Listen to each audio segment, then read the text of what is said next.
สานลายตัวหนังสือใช้ตอกตั้ง29 เส้นแล้วก็ตอกสาน28 เส้นเริ่มสานเส้นที่1เข้าไปนี่เอายกเครื่องกลางยก1เครื่องกลางเลยยกเส้น1เครื่องกลางเส้นที่2นี่เอายก3เส้นเครื่องกลางเส้นที่3ให้ยก5เส้นเครื่องกลางเส้นที่4ข้าม11ยก3ข้าม1ยก3ข้าม11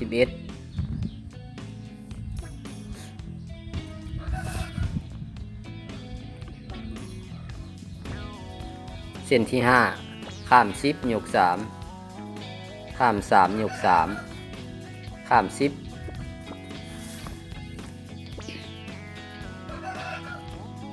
เส้นที่6ข้าม9ยก3ข้าม5ยก3ข้าม9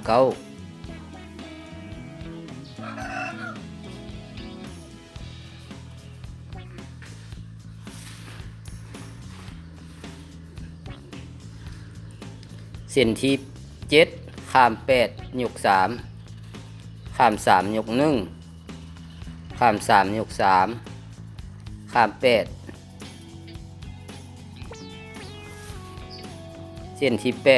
8ข้าม7ยก3ข้าม3ยก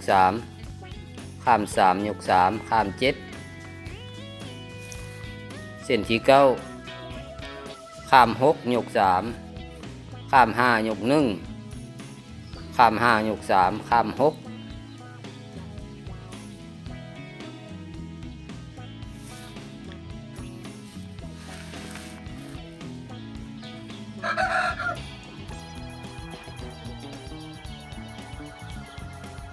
เขานับเบิ่งเนาะยันมันบุคักเขาก็นับคืนมันถึกแล้วเขาก็สานเข้าไป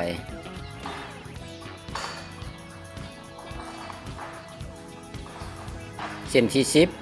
10ข้าม5ยก3ข้าม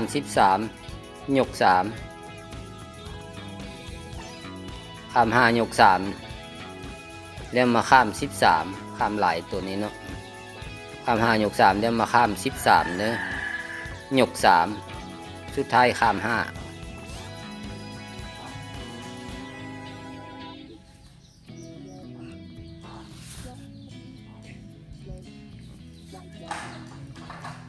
เส้นที่11ข้าม4ยก3ข้าม15ยก3ข้าม4ยก3สก้นแล้วจึงมาข้าม15ยก3สุดท้ายข้าม4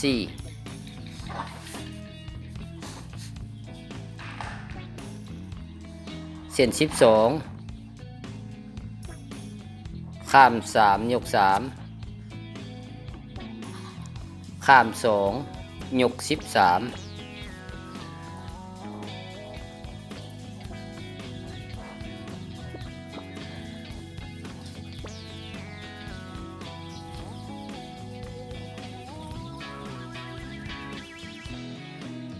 ข้าม2ยก3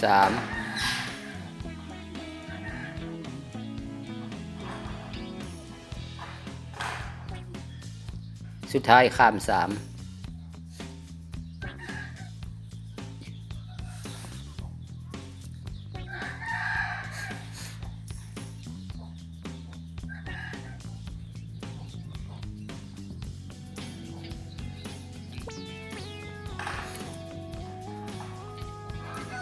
อันนี้เส้น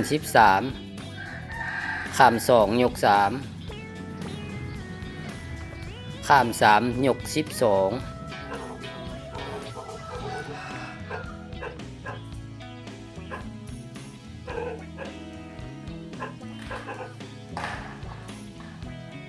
นับเบิ่งเนาะมาบนยก12จากยก12แล้วก็มาข้าม4ยก3ข้าม4ยก3สุดท้ายก็ข้าม2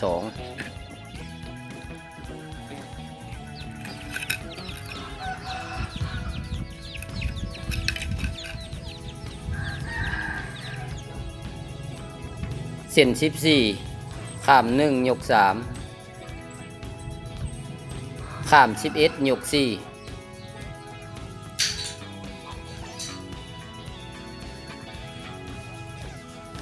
ข้าม6ยก3ข้าม1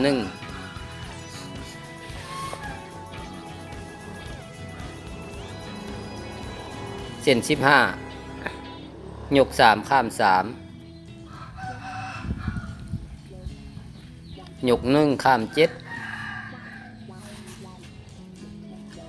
ยก4ข้าม4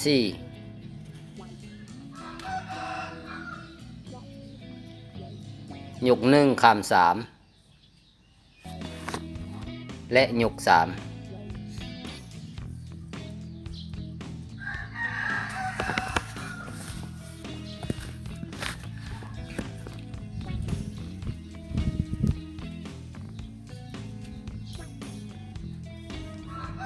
เส้น16ยก2ข้าม3ยก3ข้าม5ยก4ข้าม4ยก3ข้าม3และยก2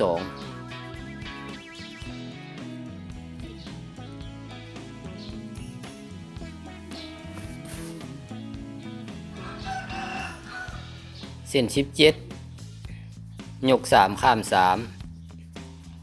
ยก1ข้าม5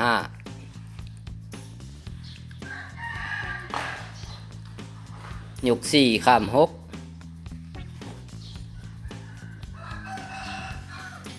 ยก1ข้าม3และยก3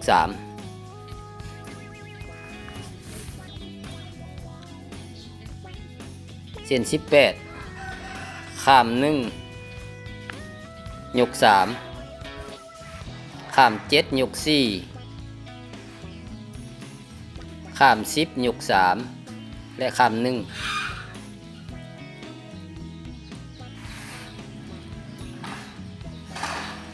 เส้น19ข้าม2ยก3ข้าม5ยก11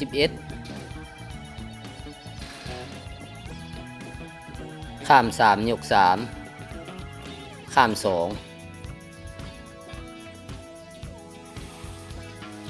เส้น20ข้าม3ยก3ข้าม2ยก13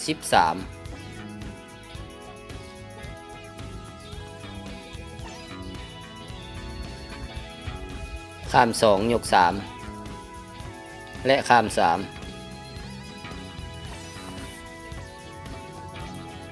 เส้น21ข้าม4ยก3ข้าม15ยก3และข้าม4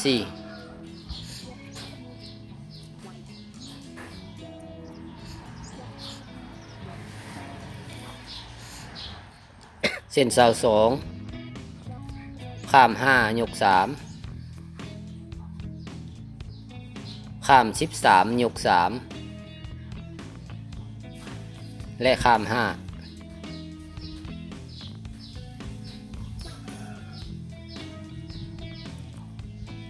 มันบ่ถึกเฮาก็นับคืนไปเนาะบางเทื่อเฮาข้ามหลายโพสตัวนี้เนาะนี่ต้องแปลงไม้ก่อนเนาะยก3ข้าม5บัดสุดท้ายนี่วันนี้เส้น23ข้าม6ยก3ข้าม5ยก1ข้าม5ยก3และข้าม6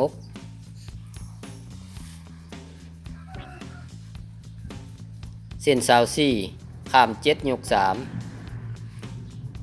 ข้าม3ยก3ข้าม3ยก3อีก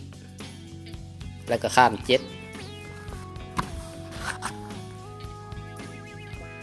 เส้นที่25ข้าม8ยก3ข้าม3ยก1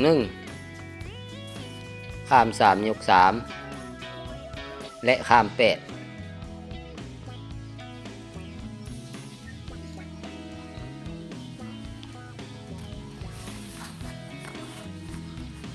ส้นเสาหกข้ามเก้ายกสามข้ามห้ายกสามและข้ามเก้าเส้นเสาเจ็ดข้ามสิบยกสามข้ามสามยกสาม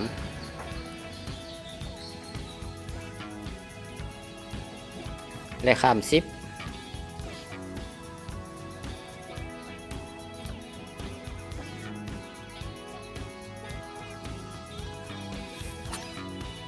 เส้นเสาแปดข้าม11ยกสามข้าม1ยกสามข้าม11เรามีเสา8เส้นเนาะหลังจากนี้เราก็มาจัดอันนี้เอาออก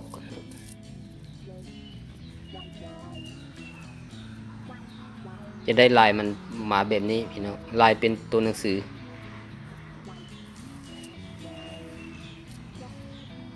ลายออกมาเป็นแบบนี้พี่น้องอย่าลืมสนใจฝึกหัดสานได้